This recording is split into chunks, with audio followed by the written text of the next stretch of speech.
નમસ્તે વિદ્યાર્થી મિત્રો, એક્સિલન્ટ એજ્યુકેશન ચેનલ પર આપનું સ્વાગત છે। આજે આપણે અભ્યાસ કરીશું સ્વ અધ્યયન પોથી ભાગ 1 ધોરણ 7 વિષય ગણિત પાઠ 1 અપૂર્ણાંક સંખ્યાઓ। તો ચાલો આજનો અભ્યાસ શરૂ કરીએ। એકમ 1 પૂર્ણાંક સંખ્યાઓ। 1 યોગ્ય વિકલ્પ પસંદ કરો। 1 -11 × 7 એ કોના બરાબર નથી? તો અહીંયા -77 આવે તો આ બધાનો જવાબ સાચો છે, પણ આના બરાબર નથી, કેમ કે માઇનસ માઇનસ પ્લસ થઈ જાય। 2 નીચેનામાંથી કઈ એની વિરોધી સંખ્યા છે? તો એ -A। 3 પૂર્ણાંક સંખ્યા એ માટે ગુણાકારની તટસ્થ સંખ્યા કઈ? તો ગુણાકાર માટે તટસ્થ સંખ્યા 1 છે।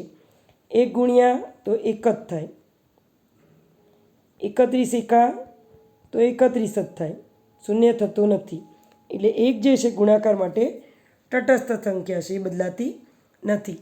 4 ઋણ 25 × 6 + 4 એ કોના બરાબર નથી? તો 6 ને 4 10 -25 × 10, તો આ જે છે અહીંયા ગુણાકાર આપ્યો છે એટલે આના બરાબર નથી। 6 ને 4 10, તો આ છે, આ કૌંસ છોડ્યો તો આ પણ છે। 6 ને 4 10 × 20 25, તો 250, એટલે આ ત્રણેય જવાબ આવે, પણ આ જવાબ આવે નહીં, એટલે સીના બરાબર નથી। 5 -16 / 4 એ કોના બરાબર નથી? તો એ -4 / 16 બરાબર નથી। 6 નીચેનામાંથી કઈ પૂર્ણાંક સંખ્યા નથી? તો -7 -4 9, અહીંયા આપણે જોઈએ તો 0 / -7 એટલે આવે 0। 20 / -5 4, તો 4 × 5 = 20 એટલે -5 પૂર્ણાંક સંખ્યા છે। 9 / 3, તો 3 તેરી 9 એટલે છે, પણ 12 / 5 તો આના ભાગાકાર નીકળતા નથી, એટલે કે આ પૂર્ણાંક સંખ્યા નથી, આ જે છે એનો ભાગાકાર થતો નથી, તેથી પૂર્ણાંક નથી। 7 નીચેનામાંથી કયો વિકલ્પ તાપમાનનો સૌથી વધુ વધારો સૂચવે છે? તો માઇનસ જે હોય એ વધારે સૂચવે છે, એટલે -10 થી +1। 8 નંબર શૂન્ય સિવાયની પૂર્ણાંક સંખ્યા એ માટે નીચેનામાંથી કયું વ્યાખ્યાયિત નથી? તો એ માટે શૂન્ય સિવાયની, તો a / 0, તો હવે અવ્યાખ્યાયિત એટલે આવશે a। 9 સંખ્યા રેખા પર -3 × 3ની કિંમત નીચેનામાંથી કઈ સંખ્યાની જમણી બાજુ આવશે? તો 3 તેરી 9 એટલે -9 છે, તો -9ની જમણી બાજુ આવે -10, એટલે જવાબ આવશે a। 5 10 નંબર 5 / -1ની કિંમત કોની વચ્ચે આવે નહીં? તો 5 / -1 એટલે આવશે 5 એકા 5 અને -5, તો -5 જે છે 0 અને માઇનસ આની વચ્ચે આવે, આ બધાની વચ્ચે આવે, પણ 0 અને 10ની વચ્ચે ક્યારેય -5 એટલે કે ઋણ સંખ્યા આવે નહીં। પ્રશ્ન 2 ખાલી જગ્યા પૂર્ણ કરો। 11 ખાલી જગ્યા ભાગ્યા -10 બરાબર 0, તો જવાબ આવશે 0। 12 -8 વત્તા ખાલી જગ્યા +8 બરાબર -8 વત્તા 3 -3 વત્તા 8, તો અહીંયા -3 8 8 અને 8, કારણ તો +- ઉડી ગયા એટલે -3, અહીંયા +- જતા રહે તો -3, એટલે જવાબ આવી જાય -3। 13 નંબર 11 × -5 બરાબર કેટલા થાય? તો અહીંયા માઇનસ સામાન્ય લીધા છે, એટલે 11 × 5 બરાબર 11 × 5 = 55, અને માઇનસ નિશાની જે છે એ આગળ લીધી। 14 નંબર -9 × 20 -9 × 20, તો 9 દુ 18, 1 0 અને માઇનસ એટલે -180। 15 -23 × 42, તો એનું ઉલટું કરી નાખીએ, -42 × 23 ક્રમનો નિયમ। 16. ખાલી જગ્યાએ પૂર્ણાંક સંખ્યા માટે ગુણાકારની તટસ્થ સંખ્યા છે. તો આ મોસ્ટ આઈએમપી છે. 1 એ ગુણાકાર માટે તટસ્થ સંખ્યા છે. 17 નંબર 3 ગુણ્યા -1 ગુણ્યા -15. તો 15 તેરી 45 અને માઇનસ માઇનસ પ્લસ એટલે આન્સર આવશે +45. 18 12 ગુણ્યા -7 ગુણ્યા 5 બરાબર અહીંયા જે છે 7 આપેલા છે તો બાકી કોણ રહ્યું 12 અને 5. 19 નંબર ખાલી જગ્યા હોય -1 બરાબર 47. તો -1 છે પ્લસ છે અહીંયા 47 તો આપણે -47 વડે ગુણાકાર કરવો પડે એટલે માઇનસ માઇનસ પ્લસ થઈ જાય. દાખલા નંબર 3 નીચેના દાખલાઓ ગણો. 20 નંબર પૂર્ણાંક સંખ્યાઓની એક એવી જોડ બનાવો કે જેનો ગુણાકાર -12 થાય અને તેમની વચ્ચે 7 પૂર્ણાંક સંખ્યાઓ આવેલી હોય. તો -12 કરવા હોય તો 2 રીતે થાય. પહેલાં તો 6 દુ 12. તો એકવાર આપણે 6ને ઋણ કરીશું, બીજી વાર આપણે 2ને ઋણ કરીશું એટલે -2 ગુણ્યા 6 તો 6 દુ 12 એટલે -2 અને 6.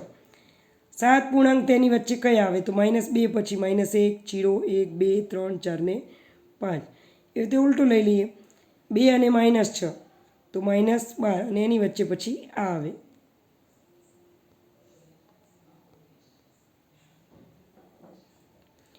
એકવીસ નંબર પૂર્ણાંક સંખ્યાઓની એક એવી જોડ લખો જેમાં ગુણાકાર -36 અને તફાવત 15 આવે. ગુણાકાર તો 12 તેરી 36 અને 12 ને 3 15. 22 નંબર મહિનાની શરૂઆતમાં તમારા બચત ખાતામાં 500 રૂપિયા જમા છે. એક મહિના દરમિયાન તમારા ખાતામાં થયેલ લેવડ દેવડ નીચે કોષ્ટકમાં દર્શાવેલ છે. આ લેવડ દેવડના અંતે તમારા ખાતામાં કેટલી રકમ હશે તે શોધો. અહીંયા જે છે એ સૌ પ્રથમ ખાતામાં જે છે 500 રૂપિયા હતા. પછી એમાંથી ચૂકવણું કેટલું કર્યું તો 120 અને 240 એટલે આ માઇનસ કર્યા. જમા કેટલા થયા તો 200 અને 150 એટલે 200 અને 150 પ્લસ કર્યા. તો અહીંયા 500 એમણામ 120 અને 240 તો 360 200 અને 150 તો 350 એટલે 360માંથી 350 માઇનસ કરીએ તો 10 વધે. 500માંથી 10 જાય, 500માંથી -10 કરીએ તો 490 જવાબ મળે. 23 નંબર ભૂલ શોધો. રીટાએ -4 પ્લસ ડીમાં ડી બરાબર -6 મૂકીને સાદુરૂપ આપ્યું તો તેને 2 જવાબ મળ્યો. અહીં રીટાએ કઈ ભૂલ કરી હશે તો જવાબ -4 વત્તા ડી બરાબર -6 મૂકતા એટલે 6 મૂકીએ તો -4 વત્તા ડી અહીંયા ડીની જગ્યાએ -6 તો -4 પછી અહીંયા પ્લસ છે પ્લસ જ રાખીને અંદર માઇનસ કરવા જોઈએ. એના બદલે અહીંયા રીટાએ શું કર્યું માઇનસ કરી લીધા. તેથી જવાબ 6 માઇનસ માઇનસ પ્લસ 6માંથી 4 જાય તો 2 એટલે રીટાએ -6ને બદલે +6 લેવાની ભૂલ કરી છે. 24 નંબર વિભાજનના ગુણધર્મોનો ઉપયોગ કરી સાદુરૂપ આપો. -45 ગુણ્યા 43 વત્તા 43 ગુણ્યા -15. તો જવાબ આવશે બંનેમાંથી 43 સામાન્ય, -43 સામાન્ય એટલે અહીંયાથી માઇનસ નીકળી ગયા 43 નીકળી ગયા તો કૌંસમાં આવશે 85, 43 નીકળી ગયા તો +15. 85 અને 15 થશે 100.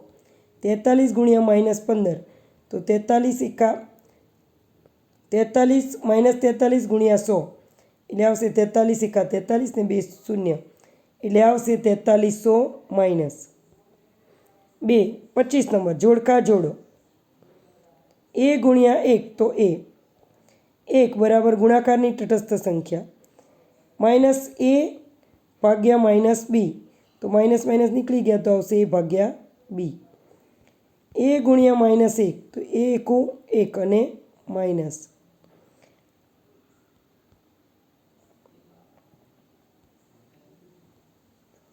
a ગુણ્યા 0 0ને કોઈ પણ સાથે ગુણીએ તો ગુણાકાર હંમેશા 0 આવે. -a ભાગ્યા b તો આવશે a ભાગ્યા -b શૂન્ય એ સરવાળા માટેની તટસ્થ સંખ્યા છે. એ છેદમાં માઇનસ એ, તો એ એકું એ અને આ માઇનસ છે તો જવાબ આવશે -1. માઇનસ એ તો એ જે છે એની વિરોધી સંખ્યા છે. તો આ રીતે જવાબની સામે હંમેશા પ્રશ્નની સામે હંમેશા જવાબ લખવાનો આગ્રહ રાખવાનો.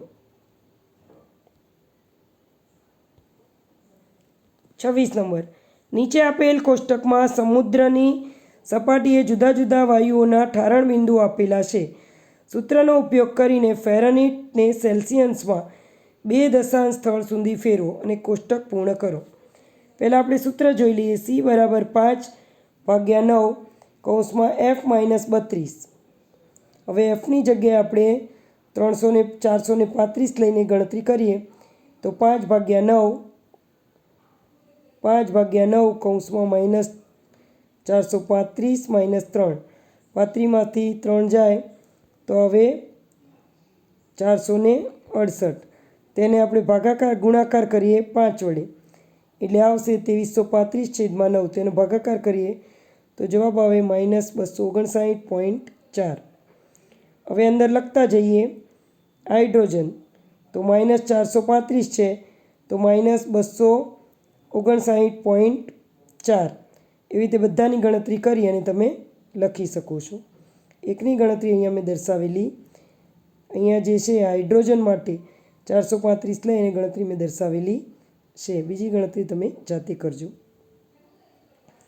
27 નંબર, ખરા ખોટાની 50 પ્રશ્નોની કસોટીમાં વિદ્યાર્થીઓએ દરેક સાચા માટે 2 ગુણ અને દરેક ખોટા માટે -2 ગુણ અને દરેક પ્રયત્ન ન કરેલ જવાબ માટે 0 ગુણ આપવામાં આવે તો આ કસોટીમાં યશને 94 ગુણ મેળવેલ છે તો યશના સાચા અને ખોટા જવાબની શક્યતા કેટલી? અહીંયા જે છે ખોટા જવાબ જે છે એના માટે -2 છે એટલે અને અડધા આપ્યા છે ગુણ. તો પહેલાં તો 94/2 એટલે જવાબ આવશે 47. સાચા જવાબમાંનો પ્રયત્ન છે, સાચા જવાબ હોય એવા છે 47. હવે પ્રયત્ન નથી કર્યો એવા આપેલા છે 47 છે તો એવા પ્રયત્ન ન કર્યા હોય એવા 3 આવશે. હવે બે કન્ડિશન માટે સાચા જવાબ 48 થાય તો પ્રયત્ન ન કર્યો હોય એવો 1 મળે એટલે ખોટો જવાબ 1 મળે અને આ રીતે 48 પૂરા થાય. 28 નંબર, જો સ્ટાર ક્રિયા હોય અને પૂર્ણાંક સંખ્યાઓ a અને b માટે a * b = a × b plus a × b = b × b હોય તો a અને b શોધો. અહીંયા જે છે આ આખું સૂત્ર લીધું છે એમાં 3 અને 5 એની જગ્યાએ -3, બીની જગ્યાએ 5 મૂકી અને સાદુરૂપ આપશું તો -3 × -5 એટલે 5 તેરી 15, 3 તેરી 9, 5 5 25. અહીંયા માઇનસ સામાન્ય, અહીંયા માઇનસ સામાન્ય, અહીંયા માઇનસ સામાન્ય. આ બેનો સરવાળો 25 ને 9 34, 5 તેરી 15 એટલે 34માં 15 ઉમેરીએ તો હવે 49. તેના પછી બીજો -6 * 2 તો -6 × 2 વત્તા કૌંસમાં -6 × 6 વત્તા 2 × 2. અહીંયા 6 દુ 12 માઇનસ 6 6 36 પ્લસ 2 દુ 4. આ બેનો સરવાળો કરીએ 36 ને 4 40, 40 - 12 બાદબાકી કરીએ તો જવાબ આવે 28. 29 નંબર, એક બહુમાળી મકાનમાં ભોંય તળિયાની ઉપર 25 માળ છે. દરેક માળની ઊંચાઈ 5 મીટર છે. ભોંય તળિયાની નીચે 3 માળ છે. તે દરેક માળની ઊંચાઈ 5 મીટર છે. આ બહુમાળી મકાનની લિફ્ટ 1 મીટર પ્રતિ સેકન્ડના દરથી આગળ વધે છે. એક વ્યક્તિ ભોંય તળિયાથી 50 મીટરની સ્થાનથી લિફ્ટમાં નીચે ઉતરે છે. ભોંય તળિયાથી નીચે બીજા માળ સુધી પહોંચતા કેટલો સમય લાગશે? તો પહેલાં તો તમને જણાવી દઈએ કે લિફ્ટને ભોંય તળિયાથી 12મા માળે છે એટલે કુલ ઊંચાઈ છે તો કે ઊંચાઈ છે 3 × 5 માળ એટલે 3 × 5 = 15 મીટર એટલે 15 મીટર નીચે જવું પડે. હવે દરેક માળની ઊંચાઈ 5 મીટર છે એટલે નીચે ઉતરવા માટે ઉપર 5 જાઓ નીચે 5 જાઓ તો કુલ થાય 10 એટલે કુલ અંતર જે છે 50 મીટર જે છે એ ભોંય તળિયાનું છે અને ઉપર નીચે જવા માટે 10 એટલે 5 અહીંયા પ્લસ કરી નાખજો, કુલ અંતર લેવું છે એટલે 50 + 10 તો 60 મીટર. હવે સમય જે છે 60 મિનિટ છે એને સેકન્ડમાં ફેરવીએ તો 60 સેકન્ડ બરાબર 1 મીટર. એટલે જવાબ આવશે 1 મીટર 1 મિનિટ જેટલો સમય લાગે. અહીંયા જે છે મિનિટ, અહીંયા જે છે મિનિટ કરી નાખજો. 30 નંબર, નીચેનામાંથી કયું સાચું છે? તો આન્સર આવશે બી. 31, નીચેનામાંથી કયો ગુણધર્મ પૂર્ણાંક સંખ્યાઓ માટે સાચો નથી? જવાબ આવશે ડી. 32, એક પેન વધતા 3 રૂપિયા નફો થાય, પેન્સિલ વેચતા 1 રૂપિયા નફો થાય, કુલ નફો 50 રૂપિયા થયો અને પેન્સિલ 5 વેચી, તો પેન કેટલી વેચી હશે? અહીંયા જે છે 5 પેન્સિલ વેચવાથી થતો નફો 5 રૂપિયા. હવે એક પેન 3 રૂપિયા નફો થાય તો 15 પેન વેચતા કેટલો થાય? તો 15 તરી 45 રૂપિયા નફો થાય. હવે 15 પેન વેચીએ, બરાબર, એટલે 15 પેન વેચીએ, દરેકના 5 છે તો 15 ને 5 એટલે 45 ને 5 તો આવશે 50, એટલે 50 રૂપિયા નફો થાય. 33 નંબર, -20 છે તો 4 × 5 = 20, કોઈ પણ એકને માઇનસ કરી શકો. -4 × 5 લઈ શકો અથવા 5 -5 × 4 પણ લઈ શકો. 1, યોગ્ય વિકલ્પ પસંદ કરો. 1, -35 × 107 એ નીચેનામાંથી કોના બરાબર નથી? અહીંયા જે છે 107 છે એટલે પ્લસ આવી ગયા, અહીંયા આવી ગયા, આ કૌંસ છોડેલો આવી ગયો, અહીંયા જે છે 700 થઈ જાય એટલે આ જવાબ ખોટો છે. 2, નીચેનામાંથી કયું બીજાથી જુદું પડે છે? તો 20 ને 25 45, અહીંયા બાદબાકી કરો તો 25માંથી 20 જાય તો 5, બાદબાકી કરો તો 5, અહીંયા પણ 5, ભાગાકાર કરો એટલે 5 × 9 = 45, પણ અહીંયા જે છે 5 × 1 = 5 + 5 થાય, અહીંયા બધે માઇનસ થાય છે એટલે આ જે છે અલગ પડે છે. 3, નીચેનામાંથી કયું બાકીનાથી જુદું પડે છે? તો એમાં પણ ઉપર જેવું જ છે, ડી જુદું પડે છે, ગણતરી કરીને જોઈ લેજો. 2, ખાલી જગ્યા પૂરો. 4, 12 × -5, તો અહીંયા જે છે એ આપણે લેવા હોય તો -12 છે એટલે 12 × 5 તો 12 × 5 = 60 અને માઇનસ નિશાની એટલે -60. 5 નંબર, -225 / 5 તો જવાબ આવશે -45. 225 ને 5 વડે ભાગો, 5 × 4 = 20, 2 અને 5 તો 5 × 5 = 25 એટલે -45 જવાબ મળે. 3, માંગ્યા મુજબ ઉત્તર આપો. 6, -100 / -10, 100 / -10, 100ના અવયવ પાડ્યા, -10 × 10, 10 દાન 100 / 10, 10 10 ઉડી ગયા તો જવાબ આવ્યો 10. 7 નંબર, સાદુરૂપ આપો. 3 × -1 × -15, 3 એકા -3, 15 એમણામ. હવે ઋણ સામાન્ય લઈએ તો 3 × 15, 15 તેરી 45 એટલે જવાબ આવશે 45. તો વિદ્યાર્થી મિત્રો, આજનો આપણો અભ્યાસ પૂર્ણ થાય છે. તમને વિડીયો પસંદ આવ્યો હોય તો વિડીયોને લાઇક, શેર અને સબસ્ક્રાઈબ જરૂરથી કરજો અને તમારા બીજા મિત્રોને પણ શેર કરજો. Thank you.